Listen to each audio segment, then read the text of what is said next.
بسم اللہ الرحمن الرحیم۔ السلام علیکم ناظرین، میں آج آپ کے ساتھ ایک بہت اہم بہت بڑی خبر شیئر کرنے جا رہا ہوں،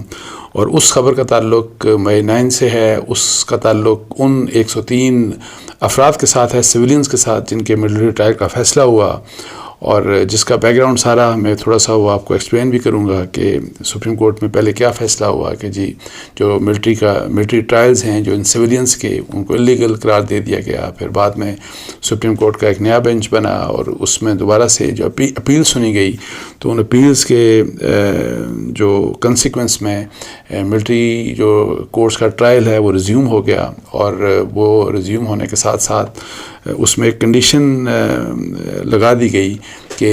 جو ملٹری اتھارٹیز ہیں، کہ ملٹری کورٹ جو ملٹری کی عدالتیں ہیں، وہ یہ 103 افراد کے خلاف جو مقدمات ہیں وہ اپنے کنٹینیو کر سکتی ہیں، لیکن ان کا جو فیصلہ ہے وہ اناؤنس نہیں کر سکتی جب تک کہ سپریم کورٹ آف پاکستان اس کیس کا فیصلہ نہیں کر دیتی۔ تو اس کے متعلق یہ خبر یہ ہے میرے پاس کہ جو ملٹری اتھارٹیز ہیں انہوں نے تقریباً ان واسٹ میجورٹی، ان میں سے بہت بڑی تعداد جو 103 جو افراد ہیں ٹوٹل سویلینز جو جن کا ملٹری ٹرائل ہو رہا تھا، ان کے مقدمات تقریباً انہوں نے کنکلوڈ کر لیے ہیں، مطلب ہے کہ کمپلیٹ تقریباً ہو چکے ہیں ان کے، اور وہ جن لوگوں کے مقدمات کمپلیٹ ہو چکے ہیں ان میں تقریباً 90% ایسے لوگ ہیں کہ جن کے اوپر جو الزامات تھے، جو چارجز تھے، وہ چارجز ان کے اوپر پروو ہو چکے۔ لیکن جیسے میں نے آپ کو بتایا کہ اب اناؤنسمنٹ یعنی کہ ورڈکٹ دینا ہے، انہوں نے ایک اناؤنس کرنا ہے، اپنا فیصلہ جو ہے وہ ایشو کرنا ہے۔ تو وہ فیصلہ اس لیے ابھی اناؤنس نہیں ہو رہا ہے، ایشو نہیں کیا جا رہا، کیونکہ سپریم کورٹ آف پاکستان نے جو لاسٹ دسمبر میں، مطلب لاسٹ منتھ دسمبر میں، جو سپریم کورٹ کے 5 ممبر بینچ جس کو لیڈ کر رہے تھے سردار طارق مسعود صاحب، جسٹس سردار طارق مسعود، اس 6 ممبر بینچ نے یہ فیصلہ کیا تھا کہ سپریم کورٹ کا جو پہلے بینچ کا فیصلہ تھا اس کو کالعدم قرار دیتے ہوئے انہوں نے ملٹری ٹرائل کو کنٹینیو کرنے کی بات کی تھی کہ جی آپ ریزیوم کر دیا انہوں نے، اور پھر انہوں نے یہ بات کہی تھی کہ جی ملٹری کورٹس، یہ جو ٹرائل ہیں، جو ملٹری کورٹس ہیں، ان کے جو یہ ٹرائل ہیں، ان کے فیصلے اناؤنس نہیں ہوں گے، ایشو نہیں ہوں گے اس وقت تک جب تک کہ سپریم کورٹ اس ایشو کے اوپر، اس کیس کے اوپر فیصلہ نہیں کر لیتی۔ اور اس کے متعلق پھر جو دسمبر میں، جیسے میں آپ کو بتا رہا ہوں کہ میرا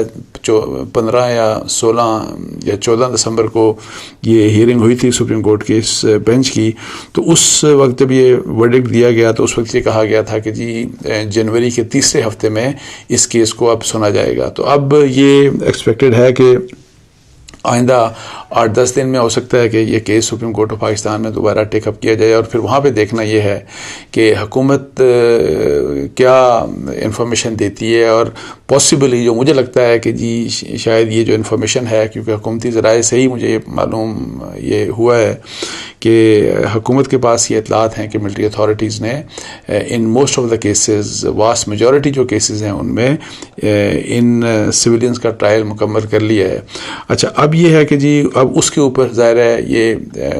پھر ظاہر سپریم کورٹ دیکھتے ہیں کہ وہ کیا ہدایت دیتی ہے، بیکاز وہ جب ڈائریکشن دیں گے اسی کی بنیاد کے اوپر پھر میرا خیال ہے کہ فارمل پھر ملٹری اتھارٹیز کی طرف سے پھر ظاہر ہے تھرو ISPR پاسبلی اناؤنس ہوگا کہ، اور شاید پریس کانفرنس بھی ہو سکتا ہے، پاسبلی ہو جائے کہ جی اس کے اوپر کہ جی جو ٹوٹل 103 سویلینز تھے ان میں سے کتنے لوگ ہیں جن کا ٹرائل ہو چکا کمپلیٹ، اور ان ٹرائل کا ریزلٹس کیا ہے، یہ سب کچھ ڈیٹیل جو ہیں وہ پاسبلی میرا اندازہ یہ ہے کہ ظاہر ہے ان کو پھر پبلکلی شیئر کرنا پڑے گا، اور یہ بھی پاسبل ہے کہ سپریم کورٹ آف پاکستان میں پیش کر دیا جائے، اور جب سپریم کورٹ آف پاکستان میں ڈیٹیلز پیش کر دی جائیں اور اس کو پھر ظاہر ہے ایک تو کورٹ کے ذریعے بھی اور ادروائز بھی تھرو پریس کانفرنس، بے شک وہ سول گورنمنٹ کرے، ISPR کرے، تو یہ ساری انفارمیشن شیئر کی جا سکتی ہے۔ یہ میرا مطلب ہے کہ اپنا اندازہ ہے، لیکن جو انفارمیشن بیسک یہ ہے کہ جی جو ٹرائل تھے، جو مقدمات تھے، تھے وہ تقریباً جو ہے وہ کمپلیٹ ہو چکے ہیں. اچھا اس کے اوپر میں آپ کو یہ بتا دوں تھوڑا سا بیک گراؤنڈ چونکہ بہت امپورٹنٹ ہے کہ جب ظاہر ہے مئی 9 کے حوالے سے جب مئی 9 کے اٹیکس ہوئے تو اس کے بعد 103 لوگ ایسے تھے کہ جن کو ملٹری اتھارٹیز کے حوالے کیا گیا اور ان کا ٹرائل سٹارٹ ہو گیا. اور پھر اس دوران کچھ لوگوں نے اس ملٹری ٹرائل کو سویلینز کے ملٹری ٹرائل کو جو مئی 9 کے حوالے سے تھے لوگ ان کے اس ٹرائل کو چیلنج کیا اور اس کی پٹیشنز دائر کی سپریم کورٹ آف پاکستان میں. اور سپریم کورٹ آف پاکستان میں جب دائر کی گئیں تو اس وقت پھر یہ تھا کہ ایک 5 ممبر بینچ بنایا گیا اور یہ اکتوبر کی بات ہے. اور 5 ممبر بینچ جو تھا اس کو اعجاز الاحسن صاحب اس کو لیڈ کر رہے تھے جو کہ اب استعفیٰ دے کے جا چکے ہیں. اور اس 5 ممبر بینچ نے جب اس کیس کو سنا اور ایک ہی دن میرا کوئی 2 گھنٹہ 2-3 گھنٹے واٹ ایور فیو آورس کی مطلب ہے ٹوٹل اس کی کارروائی چلی کورٹ کی اور اس کے بعد انہوں نے فیصلہ دے دیا. اور فیصلہ جو تھا وہ یہ تھا کہ جی ایک تو یہ کہ جو سویلینز کا ٹرائل ہے 103 یہ جو سویلینز کا ٹرائل ہے اس کو انہوں نے کہا کہ انلیگل ہے, وہ ٹرائل ملٹری اتھارٹیز نہیں کر سکتی. انہوں نے اس کو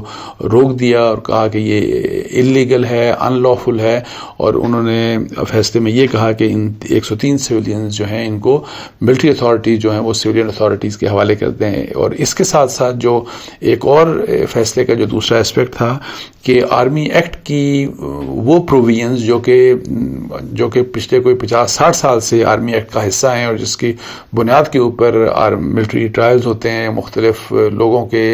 جو فورن جاسوس ہوتے ہیں یا جو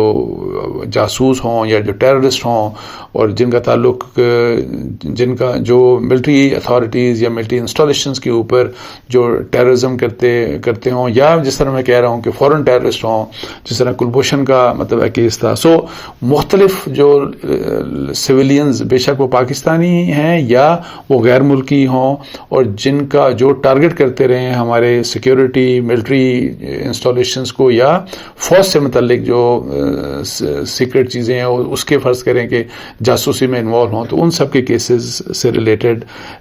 وہ پروویژنس تھی. تو انہوں نے جو 5 ممبر بینچ تھا اس نے وہ جو پروویژنس تھیں آرمی ایکٹ کی ان کو بھی ان لافل قرار دے دیا اور کہا کہ یہ تو آئین کے خلاف ہیں اور انہوں نے اس کو ختم اڑا دیا ان کو. اچھا اب یہ ہے کہ ایک تو یہ بہت بڑا جھٹکا ہوا, اس کے اوپر گورنمنٹ کا بڑا ریئیکشن آیا, اسٹرانگ ریئیکشن آیا اور کہا یہ جاتا ہے کہ ملٹری اتھارٹیز بھی ڈیفینیٹلی اس سے اپسیٹ تھیں. تو اس کے اوپر یہ کہا گیا کہ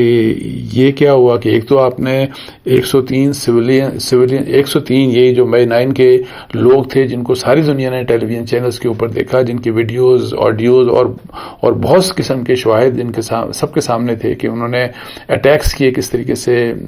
مئی 9 کے عمران خان صاحب جو اریسٹ ہوئے اس کے بعد جا کے ملٹری انسٹالیشنز کے اوپر ان کی بلڈنگز کے اوپر وہ GHQ میں گھس گئے, وہ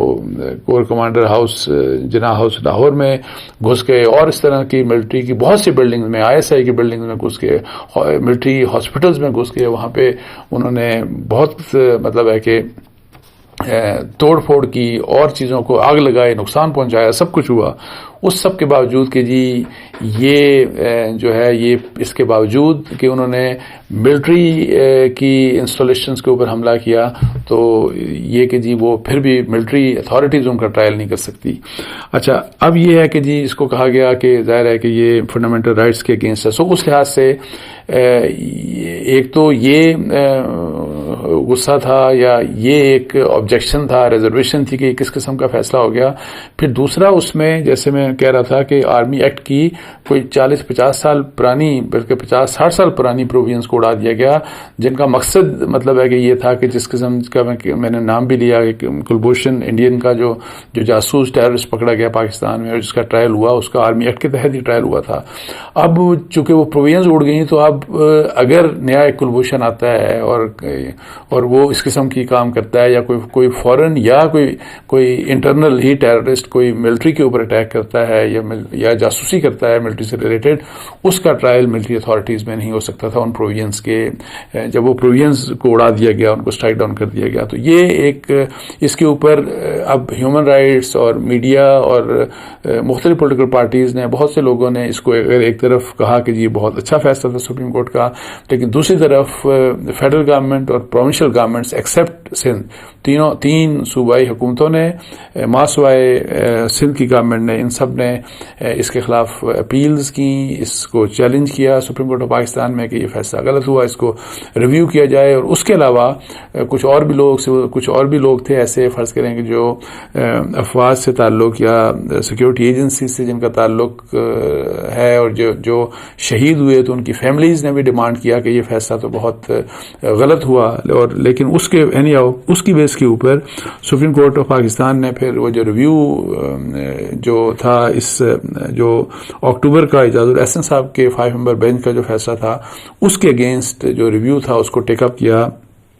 دسمبر کے مڈ میں شاید اس کو ٹیک اپ کیا گیا، اور وہ پھر جو بینچ تھا وہ 6 ممبر بینچ تھا. اور اس 6 ممبر بینچ نے پھر جب اس کیس کو سنا، اور انہوں نے سن کر تو یہ جو اعجاز الاحسن صاحب والا بینچ تھا 5 ممبر بینچ، اس کے فیصلے کو انہوں نے کالعدم قرار دیا، لیکن اس کنڈیشن کے ساتھ کہ جی جب تک یہ اس کا ہم فائنل فیصلہ نہ کر لیں، اس وقت تک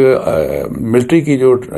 کورٹس ہیں وہ مئی 9 کے جو 103 سویلینز ہیں ان کا ٹرائل تو کر سکتی ہے، اور ان کو جو پروسیڈ کرے، ان کا جو ٹرائل ہے اس کو کنٹینیو کرے، لیکن فیصلہ سنانے سے انہوں نے روکا ان کو کہ جب تک اس کیس کا فیصلہ supreme Court of Pakistan final نہیں کرتی تو آپ، یا سپریم کورٹ آپ کو اجازت نہیں دیتی تو آپ اس کو اناؤنس مت کریں. تو اب یہ ہے اس کے اوپر ٹوٹل اس کی جو ایسپیکٹس ہیں ڈفرینٹ. اور اس میں ایک بات اور کہ جو پہلے 5 ممبر بینچ تھا اس میں جسٹس یحییٰ آفریدی نے اس بات پہ اختلاف کیا تھا کہ آرمی ایکٹ کی جو پروویژنز ہیں اس کو جو آپ نے اسٹرائک ڈاؤن کیا، تو انہوں نے اس کے اوپر اختلاف کیا تھا. جبکہ یہ جو 6 ممبر بینچ بعد میں بنا، جس نے اپنے پہلے سپریم کورٹ کے فیصلے کو کالعدم قرار دیا، تو اس میں ایک جج جو 6 ممبر بینچ تھا، تو اس میں جسٹس مسرت ہلالی جو ہیں، انہوں نے اس فیصلے سے ڈائسینٹ کیا. سو یہ ٹوٹل یہ کیس ہے، اور یہ ایک بہت بڑی ایک ڈیولپمنٹ ہونے جا رہی ہے. اور بہت یہ کہا جاتا رہا کہ جی مئی 9 کے بارے میں کہ جی اتنی بڑا انسیڈنٹ ہوا اور ابھی تک لوگوں کو سزائیں نہیں ملی. تو سول اتھارٹیز یا سول سائڈ کے اوپر تو ظاہر ہے چیزیں آپ کو پتہ ہے کہ کافی سلو چلتی ہیں، اور پتہ نہیں اس کے بارے میں کس وقت کیسز چلیں گے اور اس کے اوپر کب فیصلے ہوتے ہیں. لیکن ملٹری اتھارٹیز کے بارے میں یہ جو میں نے آپ کو انفارمیشن شیئر کی کہ وہ تقریباً کیسز میچور ہو چکے ہیں. اور پھر اگر ان کی اناؤنسمنٹ کا اگر کوئی ابھی کوئی دیر ہے تو اس کی صرف ریزن یہ ہے کہ جی وہ سپریم کورٹ آف پاکستان کی ڈائریکشن اس کے اوپر ویٹڈ ہے، اور جیسے ہی وہ ڈائریکشن آتی ہے تو اس کے ساتھ ہی وہ چیزیں اناؤنس ہو جائیں گی. اس کے ساتھ ہی مجھے اجازت دیجیے. جزاک اللہ. السلام علیکم و رحمۃ اللہ.